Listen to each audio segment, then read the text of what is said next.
Hi, and welcome back to Living Inspired with Autism, the show for parents of autistic children who want to create more joyful lives while raising the incredible kids without losing themselves in the process.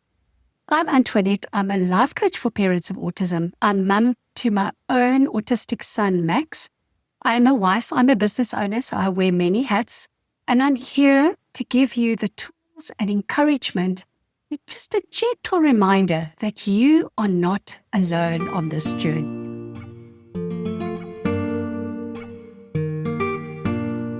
Let me ask you something. Does your week ever feel like one giant game of whack-a-mole? You get one thing under control and something else pops up. Maybe there's a behavior, or there's a mess, or a broken lamp, or your kiddo's bolting out the door, or you have just not slept well that night. You finally sit down with a cup of tea or coffee, and bam! A school email lands in your inbox demanding 3 forms you didn't even know existed and 1 form that you've already sent them twice. It's chaos, right? And the thing that really drains us isn't just the chaos itself.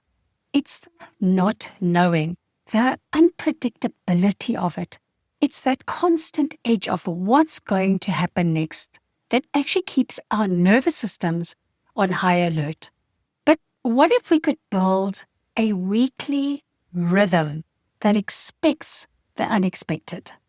A rhythm that is enough structure to hold you steady and enough flexibility to bend when your life throws you curveballs. Now that's what today's episode is all about, moving from overwhelm to ease by creating rhythms that work with autism family life and not against it. So I'm going to be sharing 3 big shifts. The first one is why rhythms work better than rigid routines. Secondly, how to design anchors in your week that reduce decision fatigue and chaos. And thirdly, how to build recovery time into your schedule so that you just stop running on empty. And also, what I'm going to be teaching you is I want to introduce a concept that really was a game changer for me as a mom and a coach, is dropping the manual that you have. It's the hidden rule book we all carry, and rewriting it might be the biggest act of self-care that you ever do. So let's dive in. You've probably heard it 100 times. Kids thrive on routine.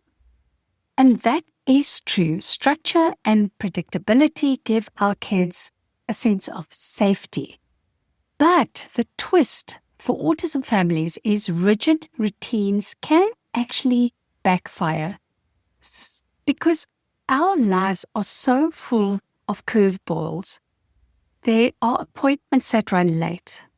The sensory environment at school explodes into chaos. The wrong socks send everything sideways.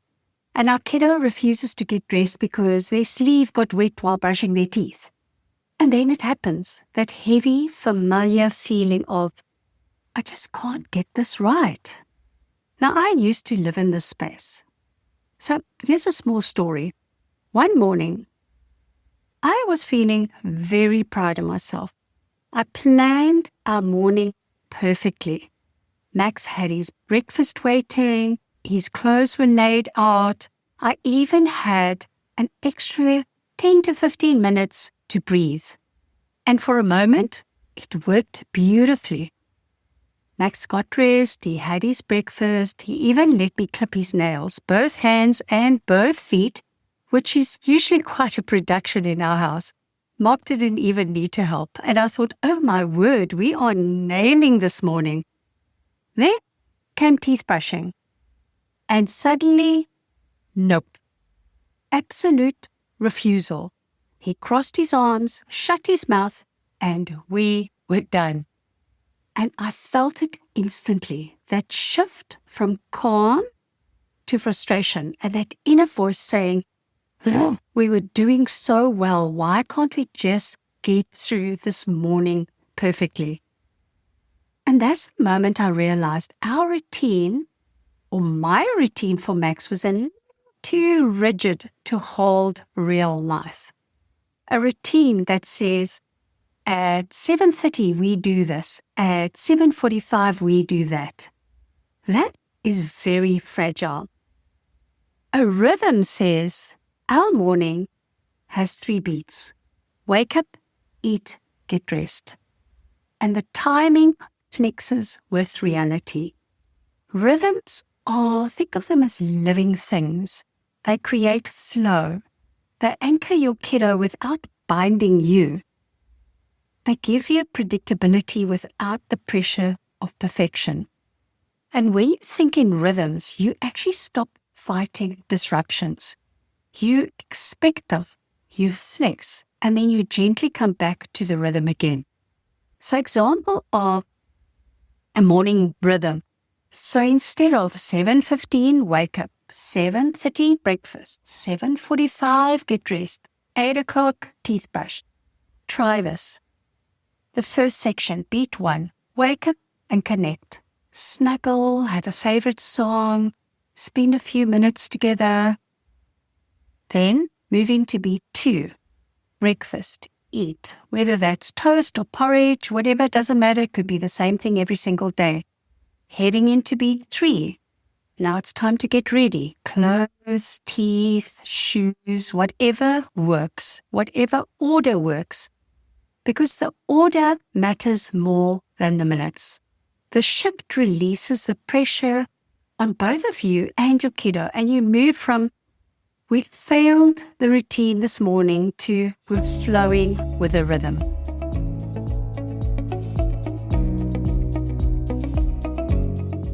Now let's go a little deeper. Because even when we learn to be flexible with rhythms, something else can keep us trapped in overwhelm. And that's our manual. This is a concept I teach all the time in coaching, but I want to share how it first showed up for me through my journey with Max. A manual is that invisible rule book in your mind that says how life should go, how Max should react or do things. Mine sounded something like, mornings should be calm. Max should cooperate. Appointment days should go smoothly. I should get everything done and still be patient and loving. Now, listen to all you shoulding that you're doing in your life. Sound familiar? Now, one morning stands out because Max was probably around 6 and he'd had a rough night and he was up very early the next morning, and I'd not slept that much myself. So I was tired, I was snappy, and of course running on coffee fumes. And in my head, I had this very clear manual for how this particular morning should go. Breakfast done by 8, clothes on by 8:30, out the door by 9. But Max, he had other plans.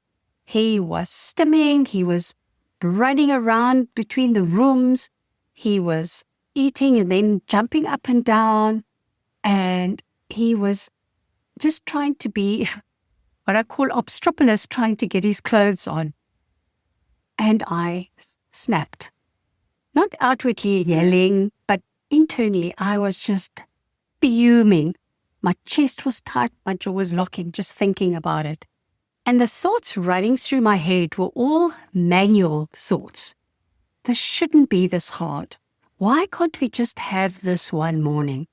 He should be able to do this by himself by now. Then as I stood there trying to help him put on his shoes, it hit me.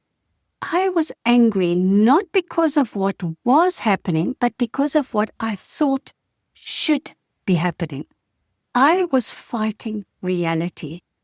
And that's what the manual does. It creates a resistance between life as it is and life as we think it should be.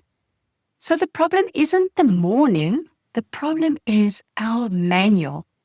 And when we drop the manual, when we stop expecting our kiddos or our partners or our schedules to behave according to our secret rule book, we make space for compassion and rhythm.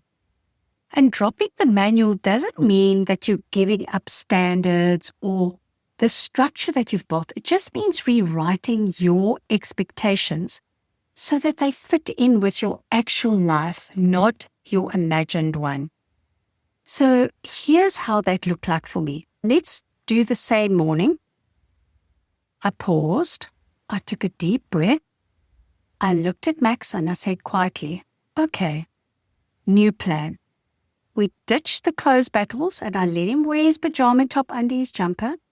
We left the breakfast half eaten. And you know what? We still made it. And we were both calmer.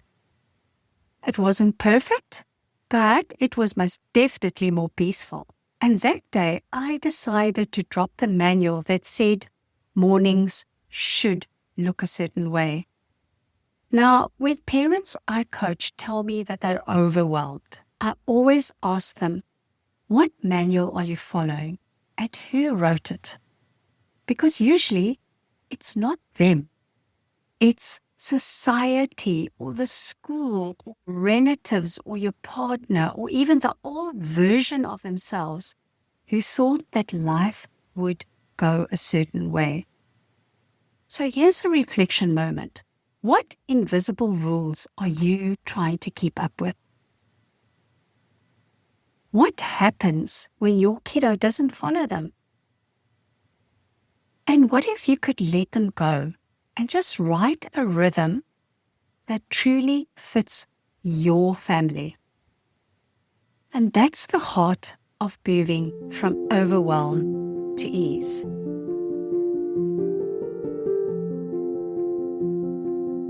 When you're overwhelmed, every day feels like a guessing game.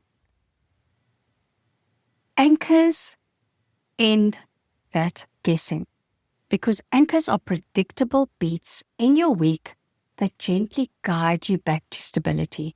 So think of them as the new manual, the ones that's written with love, not pressure.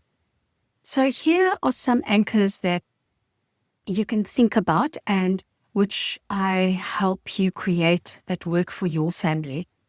Meals. So pick 3 dinners and repeat them each week. Simplicity is sanity. Then you can do the admin hour. Set time weekly for emails, forms, refills, calls. If it's easier for you to set 1 hour a week, because that works for me. Appointment clusters, so group your appointments together and then protect your recovery time after. And then your reset block. This is like your weekly home reset, like you're doing your laundry, you wiping down your surface, you take out your bins, all your home stuff that keeps your home functional. And then you time. Add in 20-minute non-negotiables every day. However you spread them through your day, do that. And then a family ritual, one reoccurring joy moment. Could be pancakes, movie night, a Sunday walk, whatever feels good for your family. Now, these anchors stop you from reinventing the wheel every week. They also create visible rhythms, something that your child can see and anticipate. Let me tell you how this helped me. I used to scatter admin all over the place. I'd reply to emails at midnight, then I'd forget deadlines, and I'd scramble for refills that were too late. It was a constant low-level panic. Then I created an admin hour. This is how it started. Every Tuesday morning, 1 coffee, 1 laptop, 1 hour, and everything gets handled there. At first, it felt self-indulgent, like, here's time for this. But the magic of this was when I gave admin its own place, it stopped hijacking everything else. Suddenly, my week had breathing space, and I remembered to do everything. That's the power of an anchor. They hold you steady when life sways.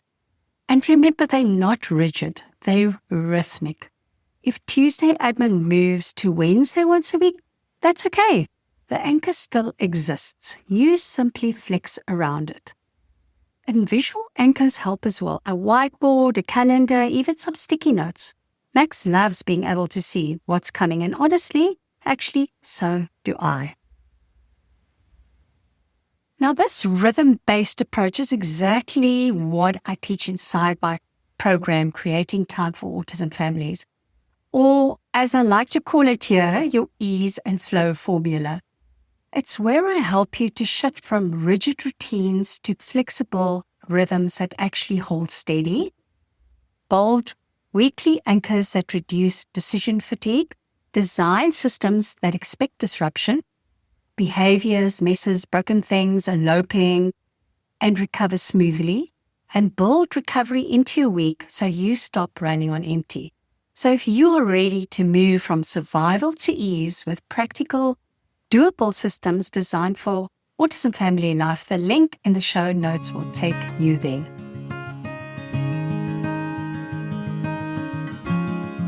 This is the part that most people miss. We plan for our appointments, therapies, school, we plan for chores, but we don't plan for recovery. And yet, recovery is what keeps the whole system alive. Now, after you have a behavior storm, breaking, self-harm, eloping, whatever it is, both you and your kiddo are dysregulated. Now, if you push straight into the next task, everyone's reserves keep dropping. And that's where the burnout begins. So build recovery windows into every single day. Can be 10 minutes. The point isn't duration, it is permission. Here are some ideas. Dim the lights and lie under a weighted blanket together. Sit outside barefoot. Listen to some gentle music while rocking. Quiet screen time. That does count. Then build weekly recovery anchors. A Saturday walk with no phone. A Sunday reset. Laundry, candles, fresh sheets. A therapy overlap where you sit in the car with a book and breathe. Recovery isn't optional. It is a non-negotiable energy investment. So there was a week when Max was really struggling quite badly. Every sound, every touch, every transition just sent him into a spiral. He scratched and hit and banged his head, and I was completely wrecked. The old me would have powered through, kept the appointments, kept my schedule, cooked the dinner, ticked the boxes, but the new me called it. I cancelled what could be cancelled. We ordered takeaway. I made it as easy as possible. I built recovery into every day. Was it ideal? No. Did it save us? Absolutely. Because recovery isn't about doing less. It's about protecting your capacity to keep showing up. And of course, I've got some mantras for you. So here's some mantras I want you to carry into your week.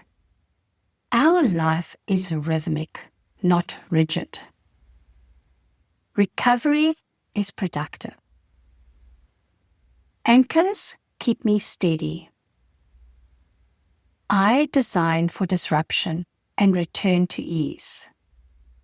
I drop the manual. I choose rhythm over rules. Each one is a pattern interrupter, and they remind you that you are allowed to make life simpler, slower, and softer, even in the middle of autism chaos. All right, so today we learned why rhythms beat rigid routines for autism families, how dropping the manual frees you from overwhelm, and how weekly anchors and recovery time protect your energy and your kiddos. And if you are ready to take this deeper, to create your own ease and flow formula that fits your unique kiddo, your unique family, and your unique life, I'd love to help you do that. You'll find the link in the show notes below. And it is called the Creating Time Program. But think of it as your ease and flow formula, the step-by-step system that helps you reclaim your time, your energy, and calm without changing your kiddo. Until next time, remember, overwhelm isn't your destiny. Ease is possible, and it starts with one rhythm, one anchor, one recovery block at a time. You are doing better than you think. Truly.